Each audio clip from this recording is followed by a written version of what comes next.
नमस्कार बच्चों, सेतु अभ्यासक्रम इसका आज छठवां दिन है और सातवां दिन है। और इस दिन आज हम लोग देखने वाले हैं विभाजक और विभाज्य।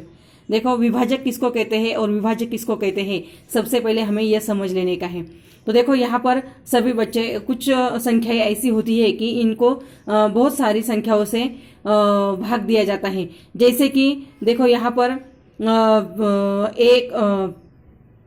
12 यह संख्या है, तो इस संख्या को 1 से 2 से 3 से 4 से 6 से 12 से, इन सभी संख्याओं से निशेष भाग जाता है।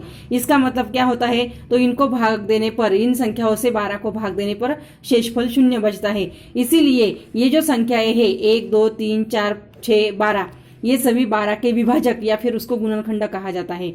उसी तरह हम 1 2 4 8 16, ये जो है वो 16 के गुणनखंड है, क्योंकि इन सभी संख्याओं से 16 को क्या होता है, भाग जाता है, निश्चेष भाग जाता है और शेषफल 0 बचता है। इसलिए इन संख्याओं को विभाजक कहा जाता है।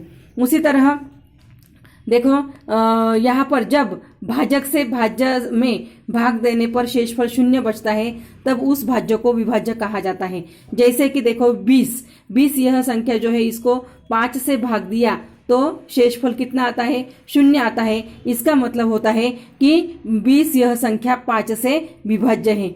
उसी तरह 21 भागे 5, इस संख्या को अगर देखा तो 5 से 21 को भाग नहीं जाता है, यानी शेषफल 0 नहीं बचता है। इसका मतलब क्या, 21 यह संख्या 5 से विभाज्य नहीं है। उसके बाद देखो, हम लोग देखने वाले हैं विभाज्यता की कसौटियां। देखो, 5वीं के किताब में विभाज्यता की 2, 3, 5 और 10, इन तीनों की कसौटियां दी हैं। देखो, 2 से विभाज्यता की कसौटी किसको कहा जाता है, यदि किसी संख्या के इकाई स्थान पर अंक 0 2 4 6 8, इसमें से कोई भी एक अंक हो तो वह संख्या 2 से विभाज्य होती है। अर्थात उस संख्या में 2 से निश्चेष भाग जाता है। दूसरा है 5 से विभाज्यता की कसौटी। यदि किसी संख्या के इकाई स्थान पर अंक 0 या 5, इसमें से कोई भी एक अंक हो तो उस संख्या 5 से विभाज्य होती है। और उसके बाद आती है 10 से विभाज्यता की कसौटी। यदि किसी संख्या के इकाई स्थान पर 0 हो तो वह संख्या 10 से विभाज्य होती है। तो देखो, ये जो विभाज्यता की जो कसौटियां है, इस पर आधारित आज हम लोग यहाँ पर ये स्वाध्याय जो है वो हल करने वाले हैं। स्वाध्याय 7वां हल करने वाले हैं। अभी देखो, स्वाध्याय 7वां में प्रश्न पहला दिया है, निम्नलिखित संख्याओं के विभाजक लिखो। अभी देखो, यहाँ पर एक करके दिखाया है। जैसे कि 10 यह संख्या को कौन कौन सी संख्या से भाग दिया जा सकता है, तो 10 इस संख्या को 1 से भाग दिया जा सकता है, 2 से दिया जा सकता है, 5 से और 10 से, क्योंकि इन संख्याओं से भाग देने पर शेषफल 0 रहेगा। उसके बाद आता है 32 इस संख्या को कौन कौन सी संख्याओं से भाग दिया जाता है, तो आपके अगर पहाड़े याद रहेंगे तो आप लोग ये प्रश्न आसानी से हल कर सकते हैं। उसके बाद 14, यह संख्या कौन कौन से पहाड़े में आती है, कौन कौन से संख्याओं से इसको भाग जाता है, तो यह आप लोगों को सोचकर अच्छी तरह से उत्तर लिखना है। दूसरा प्रश्न है, निम्नलिखित प्रश्नों के उत्तर लिखो। यहाँ पर प्रश्न पहला दिया है, 3 अंक वाली ऐसी 5 संख्या लिखो जो 5 से विभाज्य हो। अभी आपको मैंने 5 की कसौटी बताई है कि जिस संख्या के इकाई स्थान पर 0 या 5, इसमें से कोई भी एक अंक हो तो वो संख्या 5 से विभाज्य होती है। यहाँ पर एक करके दिखाया है। जैसे देखो, यहाँ पर है 100, इसके इकाई स्थान पर 0 है, इसलिए 5 से विभाज्य है, 3 अंक वाली संख्या है। 105, इसके इकाई स्थान पर 5 है, इसलिए ये 5 से विभाज्य है।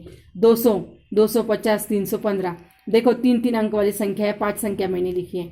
दूसरा प्रश्न है, 3 अंक वाली ऐसी 5 संख्या लिखो जो 10 से विभाज्य हो। तो इसके लिए आपको 10 की कसौटी मैंने बताई कि जिस संख्या के इकाई स्थान पर 0 होता है वह संख्या 10 से विभाज्य होती है। तो आपको 3 अंक वाली ऐसी 5 संख्या लिखनी है जो 10 से विभाज्य हो। तीसरा है, 3 अंक वाली ऐसी 5 संख्या लिखो जो 2 से विभाज्य हो। देखो, 3 अंक वाली ऐसी 5 संख्या लिखो जो 2 से, मतलब 3 अंक वाली 2 से विभाज्य, मतलब जिसके इकाई स्थान पर 0 2 4 6 8, इसमें से कोई एक अंक होगा तो वह संख्या 2 से विभाज्य होगी। उसके बाद प्रश्न दूसरा है, तो यहाँ पर तीसरा है, 6 मीटर लंबा एक फीता है, क्या इसके ऐसे टुकड़े किए जा सकते हैं कि प्रत्येक टुकड़े की लंबाई 50 सेंटीमीटर हो, और कारण लिखो। तो फिर यहाँ पर 6 मीटर जो है उसके सेंटीमीटर बनाओ और 50 से उसको भाग करो, फिर जो भागफल आएगा वो रहेगा वो प्रत्येक टुकड़े की लंबाई। उसके बाद दूसरा दिया है, नीचे दी गई सारणी में यदि दी गई संख्या में दिए गए भाजक से निशेष भाग जाता हो तो बराबर का चिन्ह, और अगर नहीं जाता है तो गलत का चिन्ह बनाओ। तो यहाँ पर देखो 15 संख्या है, 15 को 2 से भाग दिया जा सकता है क्या? नहीं।